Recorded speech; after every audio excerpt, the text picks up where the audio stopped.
DXL থেকে সফলতা নিয়েই ফিরবো। কি এটা কি সবাই চান না? তো সবাই জুড়ে বলেন যে গুড মর্নিং ডিএক্সএল।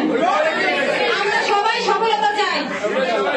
তো সবাই আমার জন্য দোয়া করবেন, আমিও সবার জন্য দোয়া করি। আসসালামু আলাইকুম, গুড মর্নিং ডিএক্সএল। ওনাকে একটু দেন। আসসালামু আলাইকুম। ডিএক্সএল ব্যাপারে কি বলবো, ডিএক্সএল এর অন্তরে আগা কোথাও তো কিছু জানি না। আগা পুরা জানলে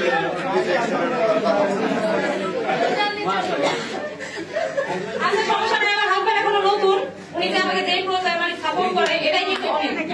তো আমি এখানে আসছি, এক নাম্বার হচ্ছে আমার টেলিভিশন আছে, তার মধ্যে আছে আমি যোগাযোগ সার্কেল মানে সামনাসামনি দেখা আমার। আচ্ছা একটু বলে দেন না, তো আগা করা কিছু বুঝে না, একটু তুমি বুঝে না, আমাদের যে স্যারেরা আছে বড় গ্রেড লিডার আছে, তো তারা বুঝাই দিব, সমস্যা নাই। এখন ওই নতুন মিটিংও জয়েন করতেছে, ওনার সব দিক দিয়ে আমি মানে উনি আমার সাপোর্ট করে, আমি ওনাকে মানে বোঝানোর চেষ্টা করতেছি। হ্যাঁ আমরা ফ্যামিলি থেকে ডিএক্সএল। তো সবাই ভালো থাকবেন, আসসালামু আলাইকুম, গুড মর্নিং ডিএক্সএল।